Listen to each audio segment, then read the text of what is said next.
Kali ini Syakara akan mengulas film Perancis tahun 2010. Film ini berjudul Incendies, ya film dengan judul bahasa Perancis yang saya kira bacanya Incendies. Incendies sendiri artinya adalah api. Film ini banyak mendapatkan penghargaan dan masuk nominasi Oscar untuk kategori Best Foreign Film. Walaupun gak menang, film ini cukup ramai diperbincangkan pada tahun itu. Film yang bergenre drama misteri ini mengisahkan tentang sebuah surat wasiat seorang ibu ke anaknya yang kembar. Surat tersebut mengungkap masa lalu sang ibu dan si kembar tersebut harus memecahkan rahasia yang selama ini disimpan oleh sang ibu. Penasaran apa yang dirahasiakan sang ibu dan apa masa lalu tersebut? Simak ulasannya berikut ini. Film ini mempunyai alur maju mundur dan cukup mempunyai twist yang mencengangkan. Film diawali dengan adegan anak-anak kecil yang sedang dibotakin, juga memperlihatkan sebuah tanda di kaki salah seorang anak tersebut. Tanda ini bisa menjadi clue untuk mengikuti film ini secara keseluruhan. Adegan yang cukup familiar di mana anak-anak dijadikan tentara secara paksa di negara-negara konflik. Di sisi lain, kematian ibunya yang bernama Nawal Marwan, seorang imigran Arab di Kanada. Jane dan saudara kembarnya Simon bertemu dengan notaris Prancis Kanada Jean Lebel. Surat wasiat Nawal mengacu pada permintaan Nawal Marwan yaitu ingin dikuburkan dengan telanjang, wajah menghadap tanah, punggung menghadap langit alias tengkurap. Ibunya juga tidak ingin ada batu nisan atau nama. Dia berkata bahwa dia bukanlah orang yang menepati janji. Dalam pertemuan dengan notaris tersebut, kembar mendapatkan dua surat. Yang satu surat untuk Jane, yaitu yang berisi untuk mencari ayahnya. Yang kedua surat untuk Simon, yang berisi untuk mencari saudara laki-lakinya. Saudara kembar ini bingung karena selama ini ibunya tidak pernah membicarakan tentang ayahnya, dan lebih lagi mereka juga kaget karena ternyata mereka mempunyai saudara laki-laki yang juga tidak pernah dibicarakan oleh ibunya selama ini. Jane yang sanggup untuk mengabulkan permintaan ibunya yaitu ingin mencari jejak ayahnya, namun Simon cukup gusar dan tidak ingin mengikuti perjalanan Jane untuk menemukan saudara laki-laki dan ayah mereka. Lalu adegan berpindah ke serangkaian kilas balik yang mengungkapkan bahwa Nawal Marwan berasal dari keluarga Arab Kristen di negara Timur Tengah yang tidak disebutkan namanya. Dan Nawal jatuh cinta dengan pengungsi bernama Wahab yang mengakibatkan Nawal hamil di luar nikah. Dimana saat itu atau bahkan sekarang tuh banyak banget yang masih menganut sistem boleh membunuh demi kehormatan keluarga. Jadi si Wahab ini dibunuh oleh keluarga Nawal karena hal tersebut sangat mencoreng harga diri keluarga Nawal, dan akhirnya Nawal pun sebenarnya juga mau dibunuh oleh keluarganya, tetapi sang nenek menyelamatkan Nawal dan membawanya ke rumah si nenek tersebut. Di situ Nawal mengalami trauma dan hamil hingga melahirkan anak dibantu oleh neneknya. Setelah si anak lahir yang berjenis kelamin laki-laki, si nenek mentato bagian tumit kaki anaknya titik 3 dan mengirimnya ke panti asuhan, dimana jika si Nawal nanti ingin menemukan anaknya kembali, dia bisa mencari tato di tumit anak laki-laki tersebut. Lalu si Nawal memulai hidup baru di kota Dares, yang mana kota ini kota fiksi ya, yang cuma ada di film ini, dan dia harus memulai hidup baru di situ. Lalu ketika Nawal berada di universitas di Dares, perang saudara dan kejahatan perang pecah dan Nawal menentang perang atas dasar hak asasi manusia. Panti asuhan putranya di Kout dihancurkan oleh seorang militan Muslim, Shamsuddin, yang mengubahnya menjadi tentara anak-anak Islam. Ini adalah adegan awal film tersebut, di mana anak-anak kecil yang dibotakin itu dijadikan tentara oleh si Shamsuddin ini.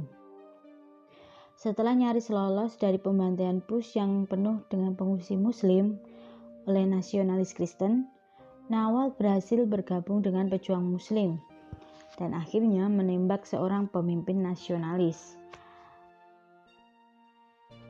Nawal kemudian dipenjara di Kfar Riyadh dan diperkosa oleh penyiksa Abu Tariq dan mengakibatkan dia hamil lalu melahirkan anak kembar. Di sini kita bisa tahu asal-usul si Jane dan Simon ini merupakan anak hasil perkosaan ya. Tapi ingat, di sini titik terangnya. Setelah berpergian ke negara asal ibunya, Jane secara bertahap mengungkap masa lalu ini dan membujuk Simon untuk bergabung dengannya. Dengan bantuan dari label, mereka mengetahui bahwa nama saudara mereka adalah Nihat May, dan melacak Shamsuddin, yaitu pemimpin pejuang Muslim tadi yang membuat anak-anak di panti asuhan menjadi tentara Muslim. Simon bertemu dengannya secara pribadi dan mengungkap Nihat yang gila perang, ditangkap oleh kaum nasionalis, diserahkan oleh mereka, dilatih sebagai penyiksa, dan kemudian dikirim ke penjara Kfar Riyadh, di mana dia mengambil Abu Tariq, dan ternyata si pemerkosa ibunya tadi atau si penyiksa yang bernama Abu Tariq tadi adalah saudara si kembar Jane dan Simon. Jadi kakak Jane dan Simon adalah ayah mereka. Nah, di awal film tadi yang waktu Jane dan Simon di pengacara yang ibunya menuliskan wasiat, ada 2 surat, yang satu untuk ayahnya, yang satu untuk saudara laki-lakinya, yang ternyata kedua surat tersebut dialamatkan kepada orang yang sama, yaitu Nihat. Seperti Nawal Marwan, atasan Nihat, si Shamsuddin tadi memberinya kehidupan baru di Kanada setelah perang. Secara kebetulan, Nawal bertemu dengannya di kolam renang Kanada dan melihat tato serta wajahnya. Jadi waktu diperkosa, si Nawal ini nggak tahu kalau dia itu anaknya. Dia cuma lihat wajah atau ingat wajah si pemerkosa Abu Tariq tadi. Nah, waktu di Kanada, dia secara tak sengaja ada adegan dimana dia baru mau naik, dia lihat ada tato kaki tumit, tato titik 3 yang diberikan oleh neneknya, yang menandakan bahwa itu adalah anaknya. Ketika dia mau menghampiri si anak tersebut, lalu anaknya balik badan, ternyata itu adalah pemerkosa Nawal waktu di penjara apa tadi namanya, Kfar Riyadh. Nah, karena saking kagetnya, si Nawal menderita stroke yang membuatnya kesehatan Nawal merosot hingga meninggal sebelum usia 60 tahun. Nah, si kembar Jane dan Simon menemukan Nihat di Kanada dan mengirimkan surat-surat ibunya kepadanya.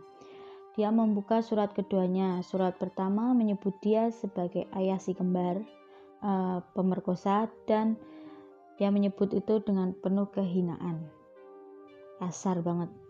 Lalu surat kedua menyebut dia sebagai saudara si kembar, dan sebaliknya dia tulis dengan kata-kata yang penuh perhatian, mengatakan bahwa dia sebagai putra Nawal pantas mendapatkan cinta. Lalu adegan terakhir adalah Nawal mendapatkan batu nisannya karena dia ingin namanya ditulis atau di makamnya diberi batu nisan ketika wasiatnya sudah terpenuhi oleh anak-anaknya. Beberapa waktu kemudian, Nihat atau Abu Tarik, si saudara laki-laki sekaligus ayah si kembar, mengunjungi makam ibunya. Oke, jadi itulah ulasan singkat film Asonji. Film ini 2 jam lamanya dan cukup menegangkan, kadang ya ada bosan-bosannya karena ini drama, tapi karena banyak review dan yang bikin males tuh kita dengerin bahasa Perancis terus. Sebenarnya bagus tapi saya nggak begitu suka bahasa Perancis, dan sepanjang film kayaknya bahasa Perancis sama Arab deh. Nah, ini cukup tema yang sangat berani, dimana si sutradara atau si penulis menggambarkan kejahatan perang, lalu apalagi ya, pembuatan tentara anak-anak muslim, dia menyebutkan agama secara gamblang. Jadi ini film yang berani dan makanya banyak film ini mendapatkan penghargaan di festival-festival bergengsi, bahkan masuk nominasi Oscar sebagai Best Foreign Film meskipun nggak menang.